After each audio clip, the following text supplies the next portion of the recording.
Put your hands where I can see them. Boy, don't move or I swear I'll shoot. The words tore through the cold Chicago air like a blade, sharp and merciless. In that split second, 17-year-old Jamal Thompson froze beside the gas pump, his trembling hands raised high as the red and blue lights painted his face in terror.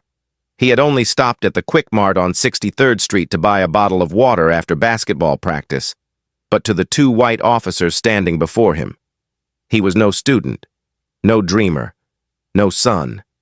He was a suspect, a threat, a face that fit the description. Before going into the story, tell me where you're watching from, subscribe to the channel, and give this video a like, because what you're about to hear is a story America must never forget. The moment Deputy Ryan Keller stepped out of the cruiser, his voice was already dripping with aggression. "You think you can run from us?" "Huh?"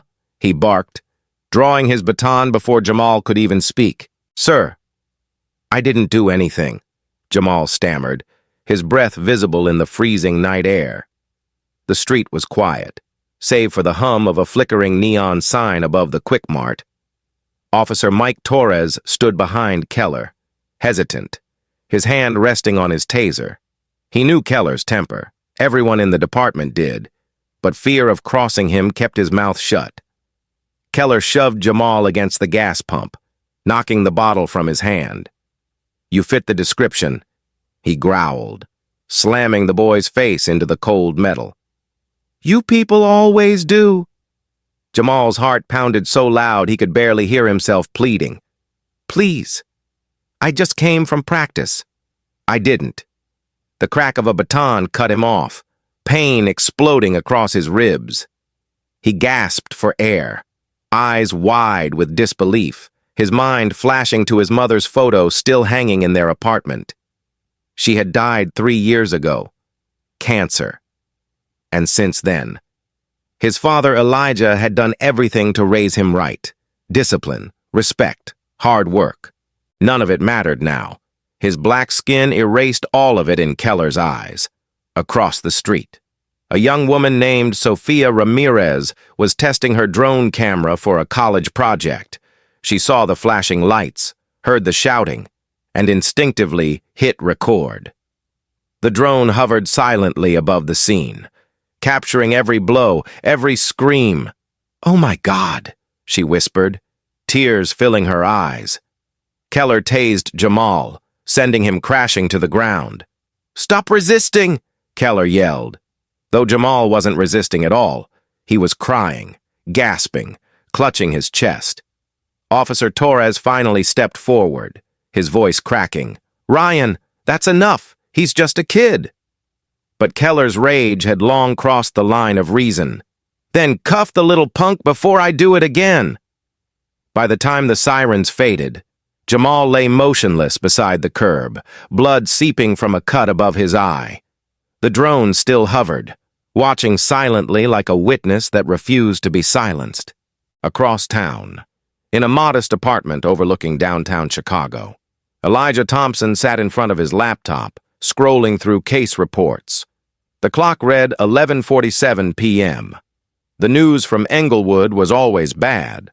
Robberies, drugs, shootings. But tonight, one notification froze him in place. A viral clip titled, "Cops Attack Black Teen at Chicago Gas Station" was spreading fast. He clicked it, the screen filled with chaos. Keller's voice, the screams, the thud of the baton. And then, as the camera angle changed, Elijah saw the face that stopped his heart cold. "No," he whispered, his body locking up. "Dear God, Jamal." He stood so fast the chair crashed to the floor.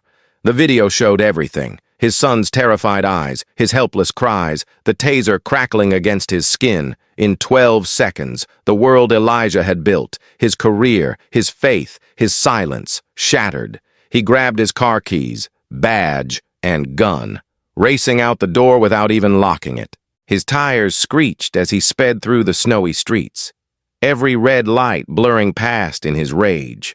For years, Elijah had worn the FBI badge with pride, telling himself he could change the system from within.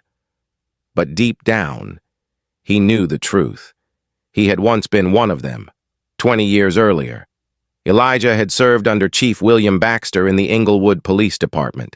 Back then, he'd seen things, falsified reports, beaten suspects, planted evidence. But he'd stayed silent.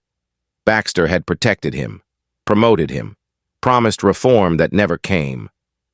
Elijah took the transfer to the FBI, thinking distance would cleanse the guilt. But tonight, as he sped toward the Englewood precinct, he realized silence had only made him complicit. He slammed the car door outside the police station, the cold wind slicing through his suit. Officers turned as he stormed in, badge flashing. "Where's my son?" he shouted, his voice echoing off the concrete walls. The desk sergeant stammered. "Sir." "Who?" Elijah slammed his hand down, revealing his credentials. "Special Agent Elijah Thompson, FBI. You arrested a 17-year-old named Jamal Thompson at Quickmart an hour ago. I want to see him now." A heavy silence fell over the room. Then came a familiar voice, calm but poisonous. "Elijah," said Chief Baxter, stepping from his office, gray hair slicked back, eyes cold. "Good to see you again. You should have called first." Elijah turned, fists trembling. "You beat my son. Will, your men nearly killed him." Baxter folded his arms. "Let's not get dramatic. Your boy matched the description of a robbery suspect. Standard procedure." "Standard procedure?" Elijah spat the words. "You call breaking his ribs standard?" Baxter's expression didn't change. "We found no wrongdoing. No video evidence has been verified." Elijah's breath caught. "No video?" he repeated slowly, eyes narrowing. Baxter smirked. "People post things all the time. You know how social media is." Elijah leaned in close, his voice low and shaking. "You can delete files, you can rewrite reports, but you can't bury truth forever." Baxter met his stare with a cold grin. "Be careful. Agent Thompson, you wouldn't want your old department digging into your past. Would you?" The words hit like a gunshot. Baxter still had leverage, the cover-ups Elijah had ignored years ago, the silence that had bought his promotions. But something inside Elijah snapped. "If protecting my son means burning down this department," he said quietly, "then light the match." As Elijah left the precinct, the snow began to fall harder, coating the streets in white silence. His hands shook as he gripped the steering wheel. Memories flooding back, his wife's laughter, Jamal's first basketball game, his promise to keep him safe. He had failed that promise, but tonight, he would make it right. The drone footage was already spreading, 500,000 views in 12 hours, hashtags exploding across the nation, and somewhere deep inside Elijah's chest, a fire that had slept for years finally awoke. Because this time, it wasn't just another case. It was his son. And he was done being silent. The morning after the attack felt heavier than any Elijah Thompson could remember. The sound of the heart monitor in Jamal's hospital room beat like a quiet accusation, each pulse echoing what he'd failed to prevent. His son lay motionless under the white sheets, ribs bandaged, one eye swollen shut, the faint mark of the taser still visible on his chest. Elijah sat beside the bed, his badge on the table, a symbol that suddenly meant nothing. For hours he hadn't spoken a word, only stared at his boy's face, his mind replaying every decision that led here. When Jamal finally opened his eyes, they were filled not with fear, but with something worse, disappointment. "You used to wear that same uniform," Jamal whispered, his voice hoarse. "You taught me to respect it. You told me good cops protect people. Where were they last night?" "Dad?" Elijah's throat tightened. "Son." But Jamal turned away. "You worked for them.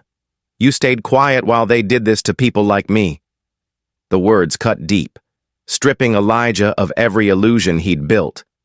He walked out of the hospital into the freezing air, his breath shaking. For years, he had told himself silence was survival, that if he played by the rules, he could change things from the inside. But now, his son's broken body was proof that silence was complicity. As he drove home, flashes of his past haunted him. The night in 2009 when he watched Chief Baxter bury a shooting case under officer self-defense. The memory of a young black man bleeding out on the pavement while Elijah looked away to keep his promotion. His hands gripped the steering wheel until his knuckles turned white. That decision, that cowardice, had never left him. And now, it had come full circle, back at his apartment. Elijah opened the secure laptop the Bureau had given him.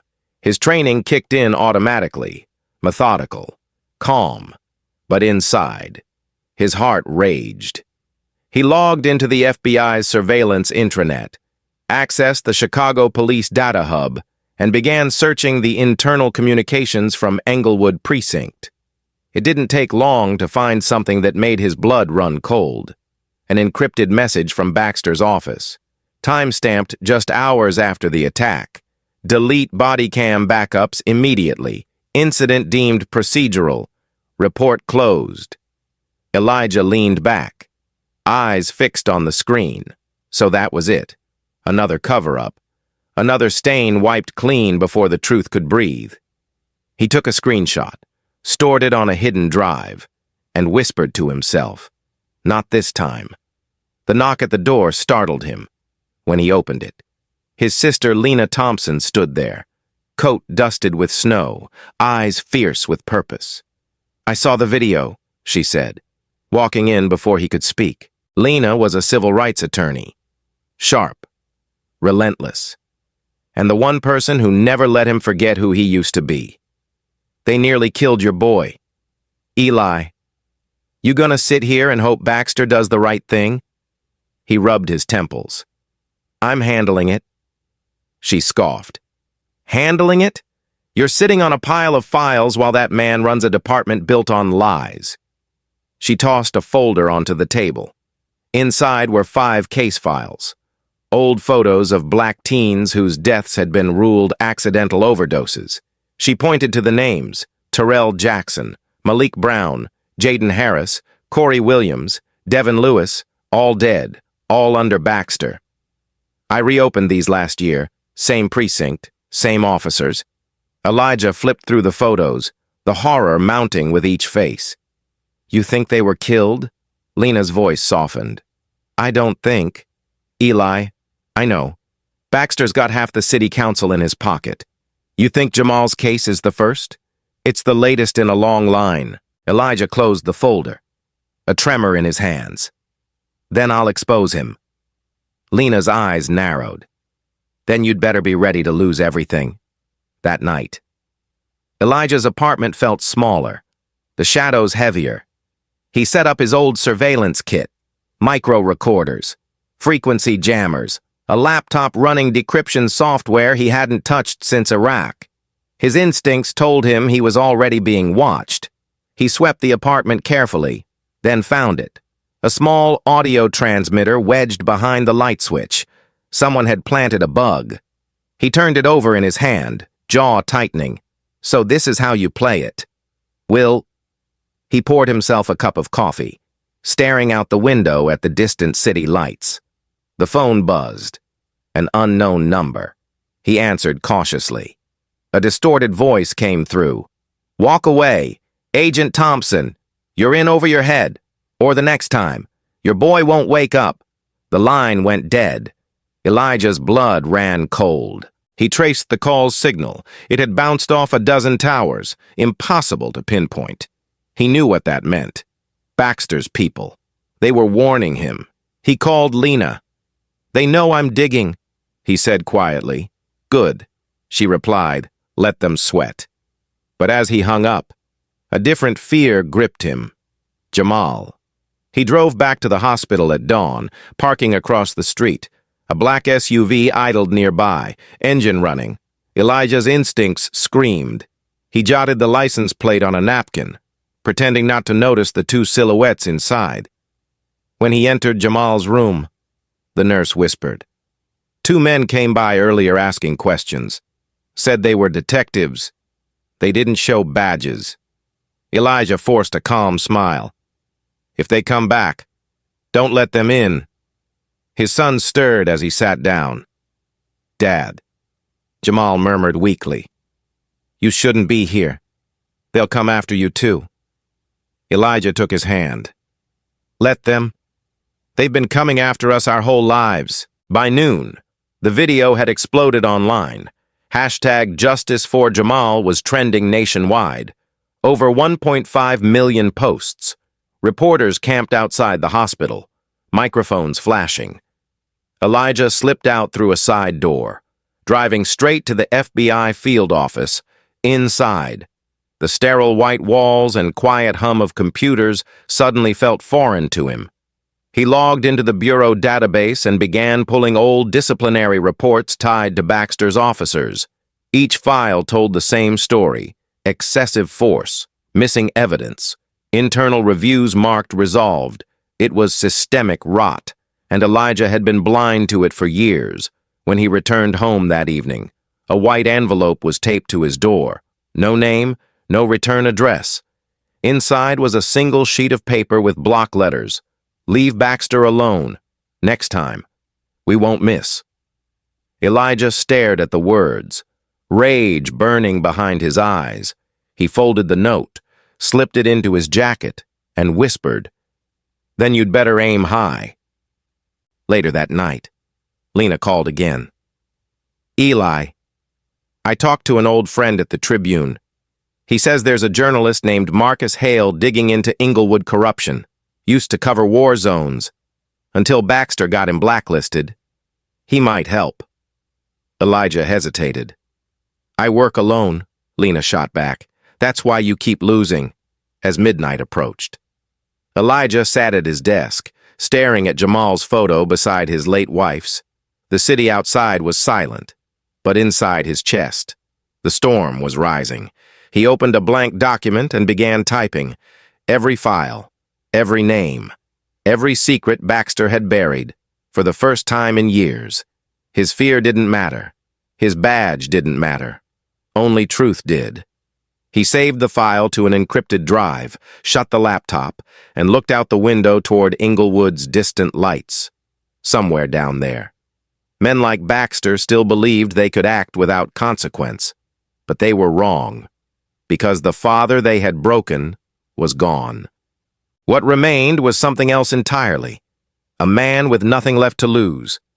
And as the night deepened, Elijah whispered to the dark, This time, I won't look away. The next morning brought no peace, only purpose. Elijah Thompson woke before dawn, his coffee untouched, eyes fixed on the encrypted drive resting beside his laptop. The faces of the 5 dead boys from Lena's files haunted him. Each had been labeled a drug overdose, yet the patterns were identical. Bruises that didn't match the reports, camera footage conveniently lost, officers' names repeating like a curse. Baxter's fingerprints were everywhere. Elijah knew he couldn't take this on alone. The rot ran too deep. That's when he remembered the name Lena had mentioned. Marcus Hale, a journalist who once exposed military corruption overseas, only to be silenced after one of his reports embarrassed the city's police union. Elijah found his number through an old bureau contact and called. The voice that answered was wary, rough, and tired. Who is this? Elijah paused, then said, Someone who knows what they buried in Inglewood. A long silence followed before Marcus replied. Meet me in an hour. West Side. Old Tribune lot. Come alone. The warehouse was abandoned, windows boarded, graffiti covering the walls. Elijah parked his car a block away, scanning the area with trained eyes. Marcus Hale emerged from the shadows wearing a black coat, a camera strap slung over his shoulder, his expression sharp and untrusting. "You're FBI," Marcus said coldly. "Why should I trust you?" Elijah opened the folder, sliding over printed screenshots, Baxter's emails, cover-ups, deleted body cam records. "Because they hurt my son," Elijah said simply, "and because you were right all along." Marcus studied him for a long moment before nodding slowly.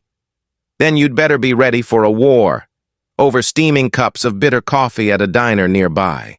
They formed an uneasy alliance. Marcus brought the tenacity of a man who had lost everything for truth. Elijah brought access, training, and a badge that still opened doors. For now. "Baxter's been untouchable for decades," Marcus said. Flipping through the files, he's got judges, councilmen, and donors all wrapped up in his protection racket. And now he's working with the mayor's re-election committee. They're trading immunity for silence. Elijah leaned in. "Then we expose them together. But we'll need proof that sticks." Marcus smirked. "Proof I can handle. You, agent, just get me inside." That night, they set their plan in motion, using an old FBI terminal Elijah still had access to. They located the Inglewood Evidence Archive, a digital vault of reports and security backups. Most of it was locked behind clearance firewalls, but Marcus had a hacker's mind and an ex-soldier's patience. "You still use encryption layer V3 for internal sync?" Marcus muttered, his fingers flying over the keyboard. Elijah watched the monitor flicker as Marcus bypassed the first layer. "You learned this in journalism school?" Elijah asked dryly. Marcus chuckled. "I learned this after your bureau erased one of my stories. In minutes." The screen opened to a hidden index, hundreds of folders marked "Classified, Internal Use Only." One caught Elijah's eye. Operation Safe Streets. Inside were financial ledgers, cash transfers, and surveillance photos. At the center of it all was Chief Baxter, his signature on multiple authorizations linking police funding to shell companies tied to a street gang called the Iron Cobras. "He's been using gang money to finance his election partners," Marcus whispered, "and every kid who died, they were witnesses." Elijah's jaw tightened. "He's killing his own cases." Marcus looked up. "He's erasing the future, one black boy at a time." They saved the files to 3 encrypted drives, one for Elijah, one for Marcus, and a backup hidden in an anonymous cloud link. "If one of us goes down," Marcus said quietly, "the truth still gets out." Meanwhile, Jamal was back home, bruised but recovering. The video of his assault had become national news, though the department called it ongoing investigation. He watched the coverage in silence until Lena arrived with groceries and a motherly sternness. "You can't sit here watching the same video," she told him. "You need to heal." Jamal shook his head. Healing won't change anything. He had started attending small protests near the church on 67th Street, holding signs that read, "I am Jamal and stop the cover-up." Though his body still ached, his spirit burned brighter. When his father called that evening, Jamal said, "You're not fighting this alone anymore. People are watching now." Elijah wanted to tell him to stay out of it, but hearing the conviction in his son's voice, he simply said, "Then make them keep watching." Later that night, Elijah met Marcus in a dimly lit basement below Southside Brew, a cafe where off-duty cops never came. "I've got a contact inside Englewood PD," Marcus said, spreading out blueprints of the precinct. "Officer Jamal Carter. Ironic name. Right? He's been feeding me small tips for months. Says there's a locked cabinet in Baxter's office that holds files the city never archived." Elijah frowned. "If we break in, we're crossing federal lines." Marcus leaned forward. "You crossed them the moment you opened that drive, at midnight, under the cover of snowfall. They parked near the precinct's side entrance. Elijah still remembered the corridors, the smell of stale coffee, the hum of flickering lights.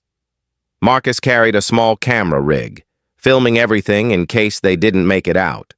They entered through the maintenance door using an old key Elijah had kept just in case. Inside, they moved like ghosts, the sound of their boots muffled on concrete. In Baxter's office, Elijah used a thin wire to pop the lock on a steel cabinet. Inside were folders marked Confidential, Internal Incidents. He opened one, photos of beaten suspects, falsified autopsies, forged witness statements. Marcus began snapping pictures rapidly. "You seeing this?" he whispered. Elijah nodded grimly. "This isn't just police misconduct. This is organized crime." Suddenly, footsteps echoed in the hallway. Elijah grabbed Marcus's arm, pulling him behind the file cabinet as two officers entered. Through the crack, he saw one of them, Carla Vance, his colleague from the FBI field office. "Chief says the leak came from the inside," she said quietly. "He's tightening the circle," the other officer replied. "He suspects Thompson. Should I confirm the surveillance order?" Carla's tone chilled him. "Do it. He won't stop unless we make him." The two left, and Marcus exhaled shakily. Elijah's hands trembled. Carla, the one person at the bureau he'd trusted, was working with Baxter. Back at Marcus's apartment later that night, the journalist patched up a small cut on Elijah's arm from the escape. "So your own people are in it too," Marcus said. Elijah nodded, voice low. "Carla Vance. She's been feeding him FBI intel. That's how he stays ahead." Marcus leaned back. "Then we leak this before they bury us." Elijah shook his head. "No. We need to hit him when he can't recover. In front of the world." The next day, the streets of Englewood erupted with protests. Crowds gathered outside the police station chanting Jamal's name, holding phones high as they live-streamed the march. Keller and Torres stood by the barricades, Keller sneering while Torres looked away in guilt. The air smelled of smoke and fear. Elijah watched from the sidelines, his son among the crowd, holding a sign that read, "Justice is my birthright." For the first time in years, Elijah saw himself reflected in his boy, courage where he once had silence. As night fell, the two men sat in Marcus's cluttered apartment, screens glowing with data, maps, and headlines. "They'll come after you," Marcus warned. Elijah stared at the monitor showing Baxter's smiling photo beside the mayor. "Let them," he said quietly. "But before they do, I'll make sure the whole world knows what he's done." The journalist nodded, sliding a flash drive across the table. "Backup's online. Next move's yours." "Agent." Elijah pocketed the drive, his eyes burning with resolve. Outside, sirens wailed in the distance. Snow drifted through the orange haze of the city lights. Elijah stood at the window, thinking of the line Carla had said, "He won't stop unless we make him." She was right, but not the way she thought. Because Elijah wasn't stopping. He had allies now. He had truth. And for the first time, Englewood's silence was cracking. Night arrived like a warning. Elijah thought he had braced for everything, but nothing prepares a man for the moment the world he built tries to kill him. He was driving Marcus home after a long day of digging when the first explosion hit, an ear-splitting, guttural blast that flipped the quiet of the avenue into chaos. Metal screamed as a sedan 2 cars behind them erupted into flame, glass raining down like sharp confetti. Elijah's training moved before thought. He slammed the wheel, felt the tires bite, and shoved Marcus toward the pavement as shards cut their arms. For a heartbeat they lay stunned, ears ringing. Marcus coughed, eyes wide, and at once the truth settled cold and absolute. This was no accident. Someone had tried to end them. Elijah scanned the street with a practiced calm that did not reach his heart. He saw the skid marks, the fragment of a detonator casing caught in a gutter, then a black SUV peeling away into the night. He did what he had to do. He grabbed Marcus, bundled him into his car, and drove straight to the hospital where Jamal had been treated days before. Needing witnesses, safety, any semblance of human company that felt like shelter. The hospital corridor smelled of antiseptic and fear. News crews crowded the entrance, their questions ricocheting off the tile. Jamal, lean and stubborn even under the bandages, saw his father and Marcus, and without a word ran to him. They embraced with an urgency that made bystanders step back. Jamal's voice was a low thread. "You okay?" And Elijah could only nod, the answer heavy with all the things he could not say, the guilt, the rage, the oath he had taken a lifetime ago. The attempted bombing changed everything overnight. Chief Baxter used the chaos to tighten his narrative, an anonymous threat targeting officers. He told the cameras, blaming outside agitators. The mayor called for calm and ordered increased patrols. But in private, Baxter was not panicked. He was surgical. He knew how to weaponize fear and how to turn a father's fury into evidence of his instability. It was the sort of cruel alchemy corrupt men perfect when they think themselves untouchable. Elijah watched the televised press conference and felt the bile of recognition. Baxter's speech was a script written to buy time. He also knew the list of people who could build that script. He knew the small, quiet circles where favors were traded and reputations bought. He understood, with the awful clarity that had long ago taught him to speak softly, that the circle had closed, at home that night. Jamal refused to be caged by fear. He had been to protests.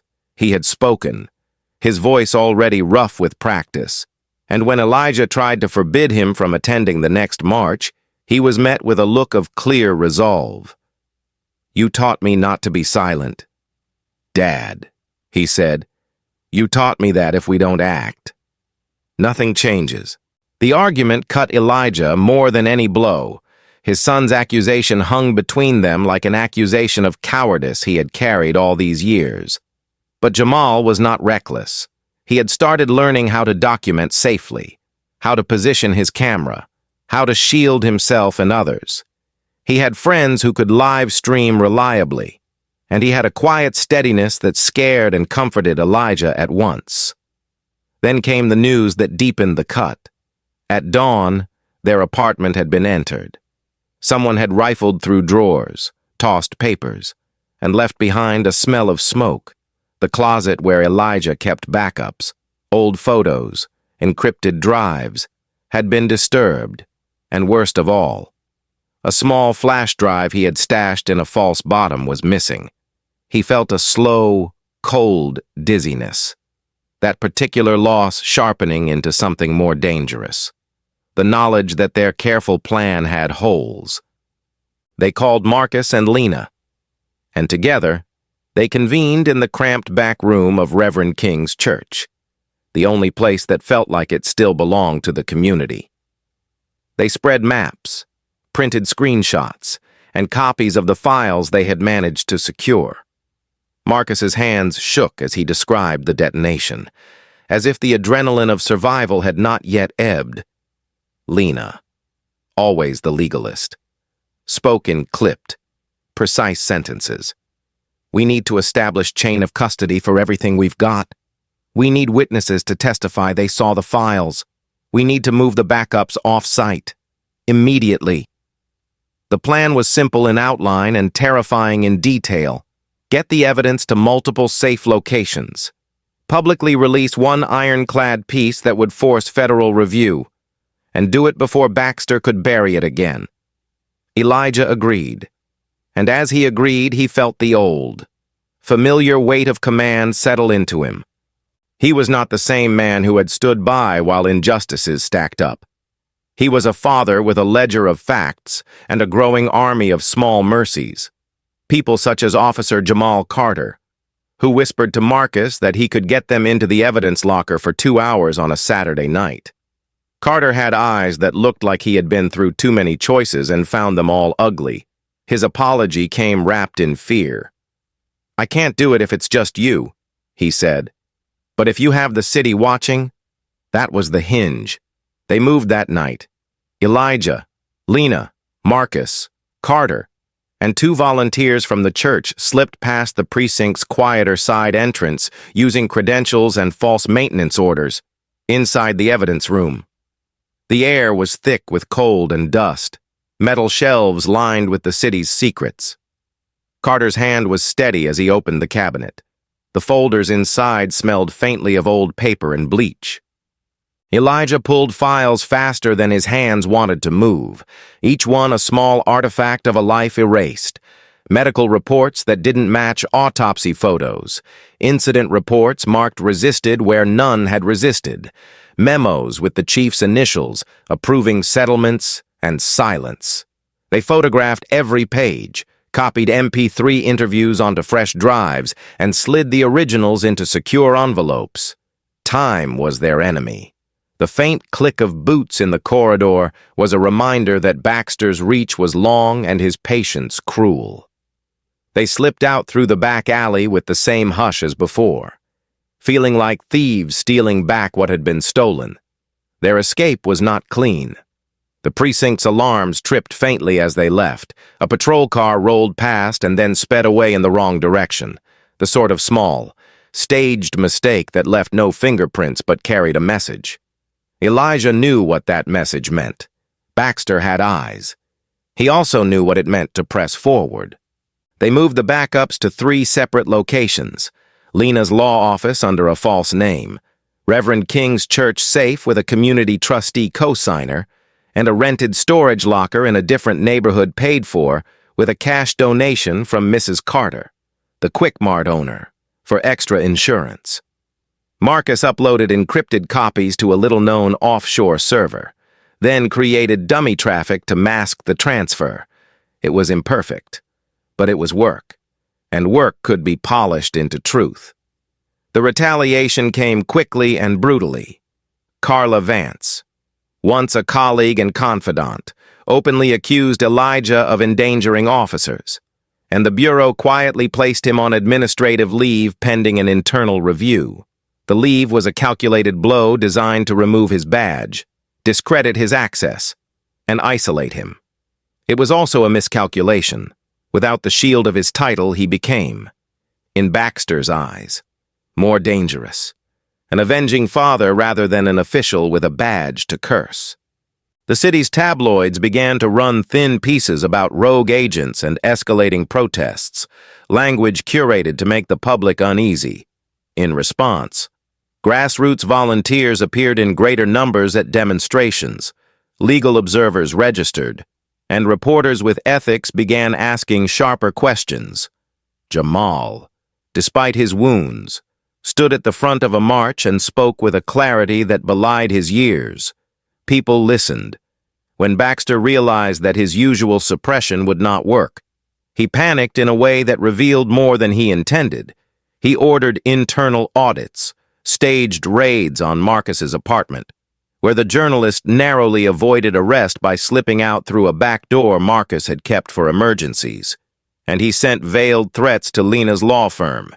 He was cornered and furious men make mistakes. In the white space between his anger and their work, Elijah found leverage.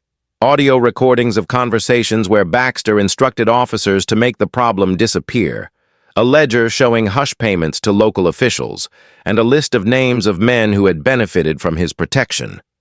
They were not yet ready to drop everything publicly, but they were close. Close enough that the city shifted, a fissure forming in the foundation Baxter had built. Close enough that people who had been too afraid to speak began to hand over their small truths. Close enough that Elijah, who had once kept quiet, realized he had already lit the match, and there would be no unburning what came next. The day the church filled. The air was charged with more than anger. It held a resolve that had been tempered by months of fear and quiet grief, and it moved through the crowd in waves, steady and unstoppable. Reverend Josiah King stood at the worn pulpit and did what pastors do best. He named the wrongs plainly. He folded the city's sorrow into words that did not flinch.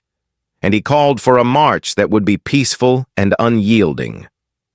People came from blocks away, neighbors and strangers, parents and teenagers, teachers and old men who remembered other battles and said, "Not again." Jamal stood near the front, his voice hoarse but steady. And when he spoke, the crowd leaned in because the wounds in his words were the wounds of a community. Marcus had arranged for multiple camera feeds. He knew how to move a story from local outrage to national reckoning. He set up at the church steps with Lena and a handful of volunteers. The encrypted drives tucked under coats, backup copies already uploaded to safe servers. Elijah watched them all, his chest tight with a complicated mix of pride and fear. He had taught his son to stand, and now he watched Jamal take the floor with a young man's fury and an old man's clarity. "They tried to make me small," Jamal said simply. "But I am not small. I am my mother's son, and I am my father's son, and I was not born to be invisible." His words landed like stones in glass.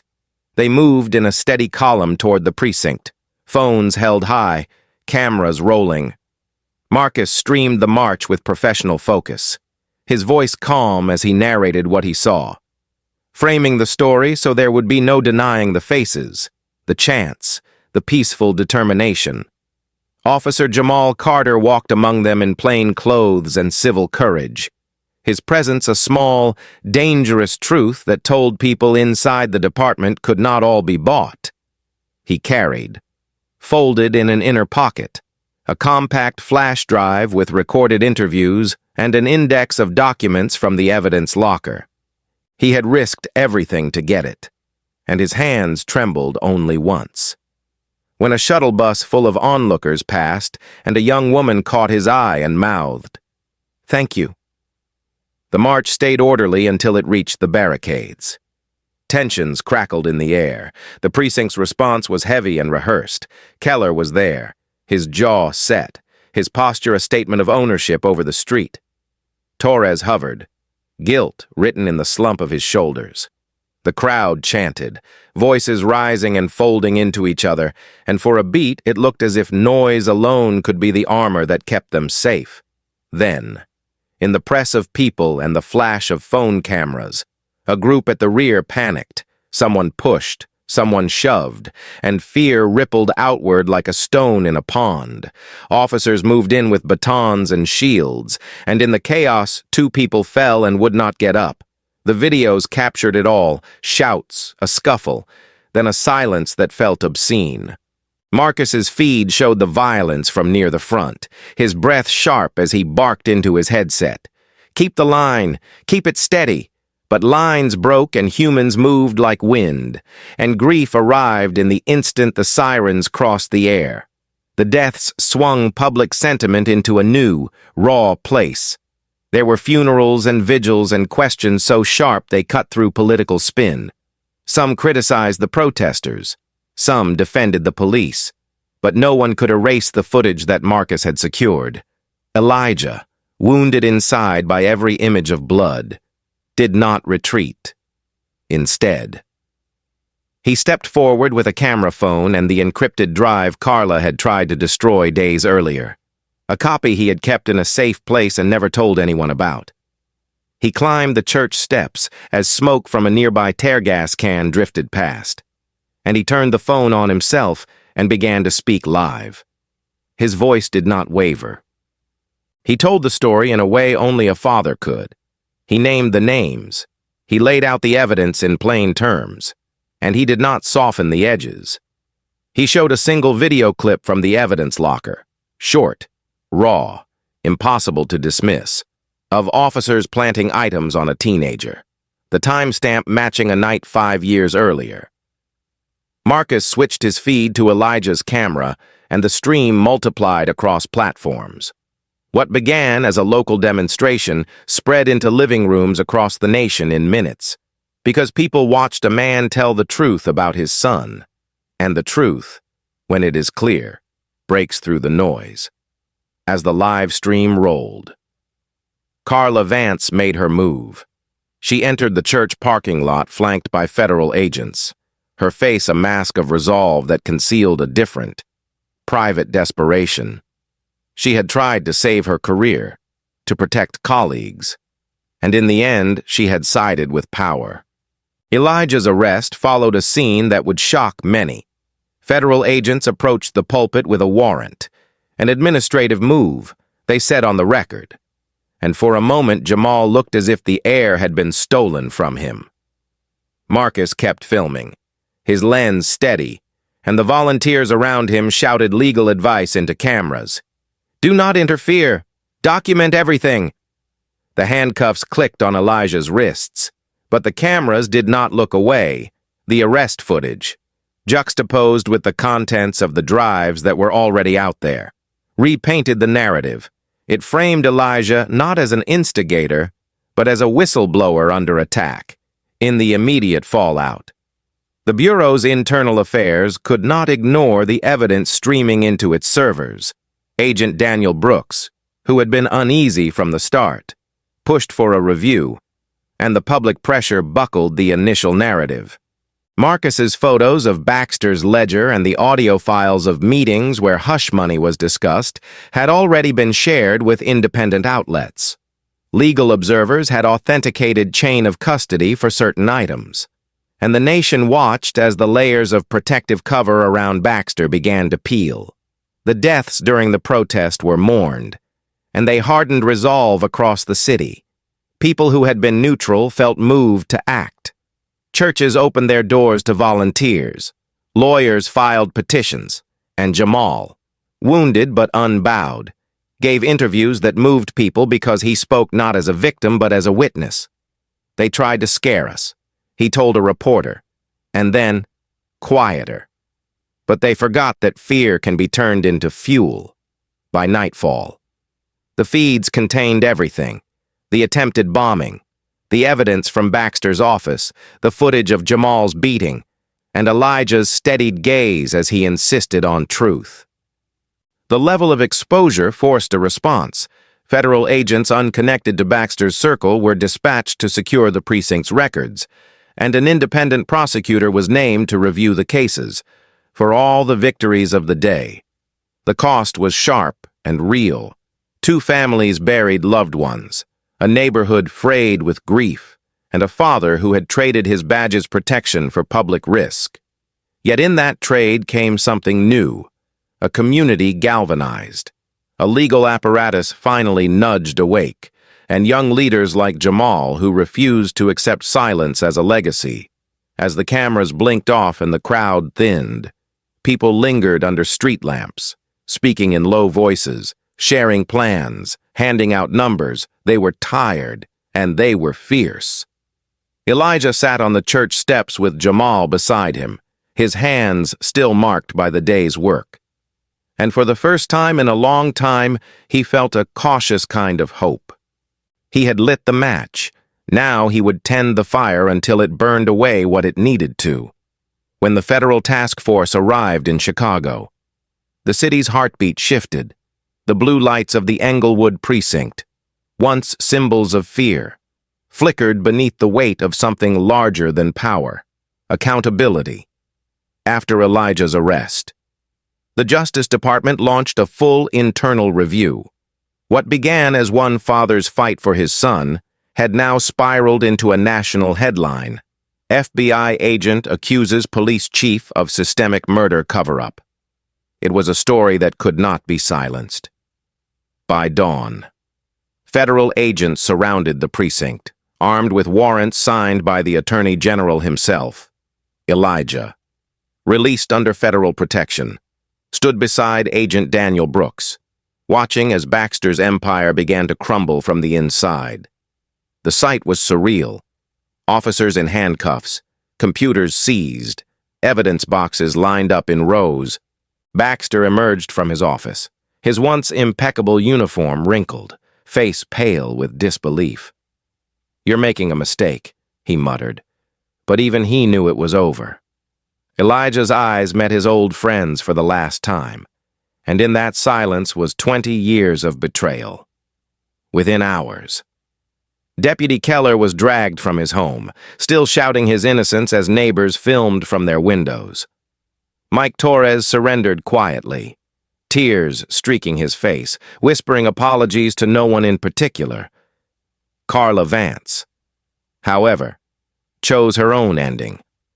When the Bureau traced payments from Baxter's network into her personal account, she drove to a riverside overlook, left her badge on the dashboard, and pulled the trigger before sunrise. Her final note read only, "I was tired of pretending." News outlets swarmed the story, but Elijah didn't gloat. There was no triumph in witnessing ruin, only a grim satisfaction that truth had finally clawed its way into daylight. During the hearings that followed, the depth of the corruption stunned even seasoned investigators. Over 25 years, Baxter had built a system of profit disguised as policing, falsified overdoses, protection payments from street dealers, and a network of officers who knew silence bought promotions. The victims' names: Terrell Jackson, Malik Brown, Jaden Harris, Corey Williams, Devin Lewis, were read aloud in the Senate chamber. Their families wept quietly, clutching photos that once sat in dusty drawers. Jamal attended every hearing, his ribs still sore, but his posture proud. When called to speak, he said simply, "I'm not here for revenge. I'm here because no kid should have to survive justice to believe in it." His words moved the room to silence. Meanwhile, Elijah worked with Brooks and Lena to push for long-term reform. They drafted the Chicago Police Accountability Act, requiring 24/7 active body cams, independent citizen oversight boards, and public access misconduct databases. Marcus Hale published a 3-part investigative series exposing Baxter's network, sparking a national movement. Within weeks, protests turned into policy meetings, and what began as outrage began to take the shape of rebuilding. The final blow came when Elijah personally led a small federal team to Baxter's lake cabin near Michigan, a place he remembered from old department retreats. Snow blanketed the roof, moonlight glinting off the frozen water. Inside, they found Baxter attempting to destroy hard drives and cache ledgers. He looked up, almost relieved to see Elijah. "You were one of us once," Baxter said quietly. "You know how it works." Elijah stepped closer, voice steady. "I used to think justice was paperwork. You taught me it's a choice." Baxter's hand twitched toward a drawer, but the agents were faster. He was taken away in cuffs, his final smirk fading as flashlights cut through the darkness. Weeks later, Baxter received a life sentence for conspiracy, obstruction, and multiple counts of murder. Keller was convicted of assault and perjury, left paralyzed after a prison brawl. Torres, broken and repentant, testified for the state and entered witness protection. Elijah declined reinstatement at the Bureau. Instead, he accepted a civilian role overseeing the new Civil Rights Division in Chicago. The reforms spread quickly: mandatory camera policies across Illinois, federal audits of precincts nationwide, and grants for community-based training on the steps of Grace Community Church. Reverend King held a candlelight vigil not for vengeance, but for healing. Families gathered, the same streets once echoing with anger now filled with hymns and quiet unity. Jamal stood beside his father, the crowd's light reflecting in his eyes. "You did it, Dad," he whispered. Elijah smiled faintly. "No, son, we did." For the first time in months, the weight on his chest eased. Around them, the city exhaled as dawn rose over Chicago. Elijah looked out at the skyline. The same city that had once betrayed him now stood on the edge of renewal. Justice had not come quickly, nor cleanly. It had been wrestled from the jaws of corruption by persistence, courage, and loss. But it had come. He turned to Marcus, who was filming the final segment of his documentary, and said softly, "Tell them we're not done. Justice isn't a verdict. It's a fight you wake up to every day." And in that moment, as the sun spilled over the lake and the snow began to melt. The story that began with a boy's beating ended with a nation's awakening. 4 months after the city's reckoning. Englewood looked different. The sirens still wailed some nights, but the fear that used to hang in the air had loosened, replaced by something steadier. Hope, where the Quick Mart once stood surrounded by yellow tape. A new building rose, bright with murals of color and light. Its sign read, Jamal Thompson Youth Justice Center. The opening drew hundreds, teachers, pastors, journalists, and families who had once been afraid to speak. Elijah stood at the entrance, his suit simple, his posture proud. Jamal, taller now, with a quiet confidence born of pain and purpose, stepped to the microphone. 4 months ago, he began. I thought justice was about punishment. I thought if we got them behind bars, everything would change. But justice isn't about who falls.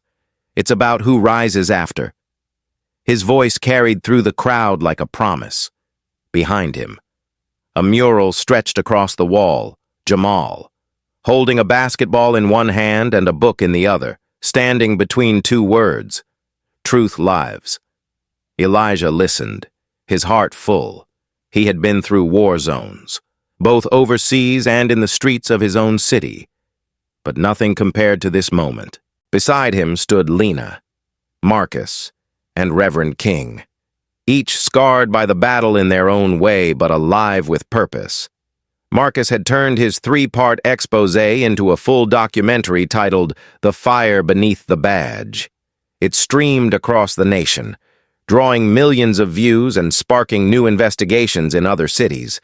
Lena had helped pass the Baxter Accountability Reform Act, which funded body cams, civilian review boards, and annual transparency reports.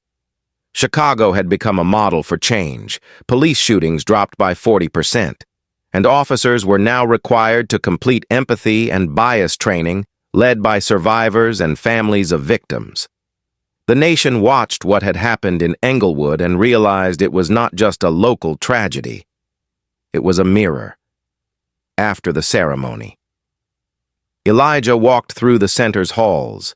Inside were classrooms with law books stacked neatly, art rooms painted with bright graffiti, and a basketball court where laughter echoed like healing itself. On the wall hung a plaque in honor of those whose voices were stolen, so the next generation may speak without fear. He paused in front of it, his reflection overlapping the engraved names: Terrell Jackson, Malik Brown, Jaden Harris, Corey Williams, Devin Lewis. He touched the cold metal and whispered, "You're not forgotten." Outside, Jamal was surrounded by reporters. He answered calmly, speaking like a man twice his age. When asked what kept him going, he said, "Pain, if you let it, can either poison you or push you. My father taught me that." The crowd fell silent for a moment, and Elijah turned away to hide the emotion tightening his face. It wasn't pride. It was peace, the kind that comes only after surviving something that should have broken you. Later that evening, they gathered at Elijah's small apartment downtown. It wasn't much. Bare walls, a few photos, and the same worn couch from before everything changed. But it was home. Patricia Coleman, the activist who had sheltered Jamal during the early protests, sat beside Elijah, her hand resting on his. Over the past months, their shared work had grown into something deeper, something quiet and steady. "You ever think about starting over?" she asked softly. Elijah smiled. "Every day. But maybe we already have." They both looked toward Jamal, who was sitting by the window reading a law book. "He's got the same stubbornness you had when you were his age," Patricia said with a laugh. "I think he's gonna outgrow mine," Elijah replied. When night fell, Elijah stepped outside. The city was quieter now. Snow drifted down, soft and forgiving, coating the streets where once tear gas had burned. He thought about Baxter, now serving life without parole, about Keller, confined to a wheelchair. A ghost of the man who once strutted with arrogance. About Torres, living under another name, sending occasional letters of regret to Lena. Justice had been served, but it hadn't come free. He thought about Carla Vance, whose name was now whispered as both caution and tragedy. A woman destroyed by the system she protected. It was a reminder that corruption didn't just consume the innocent, it devoured everyone in its reach. Elijah closed his eyes and took a breath. He had spent years chasing control, through the military, through the bureau, through silence. But control was an illusion. The only thing real was courage, and it was courage that had saved his son, his city, and his soul. The thought made him smile. Somewhere behind him, he heard Jamal call out, "Dad, you coming inside? It's freezing." Elijah turned, the faintest trace of laughter in his voice. "In a minute, son." Just watching the world turn right for once. As he stood there, the church bells in the distance began to ring. Their echoes spread through the city like a benediction. For the first time in decades, Englewood didn't feel like a battlefield. It felt like home. The lights from the youth center glowed in the distance, casting a warm hue over the snow. And for a fleeting moment, it looked as if the whole city was exhaling. Elijah thought of his late wife, whose portrait still hung in his study. He whispered, "He made it. Lisa, we made it." And though no one answered, he felt her presence in the quiet. The wind carried faint laughter from the youth center, hopeful, unbroken, alive. The man who once believed justice was just a word now understood it was a legacy. And as he turned to walk inside, his steps slow and certain, he knew the fight wasn't over, but for the first time in years, it was no longer his alone. It belonged to a generation that had found its voice.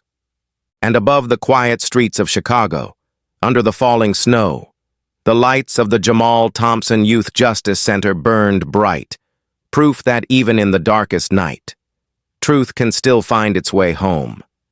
Thank you for watching. Your support keeps these stories alive. Please like, subscribe, and tell me where you're watching from.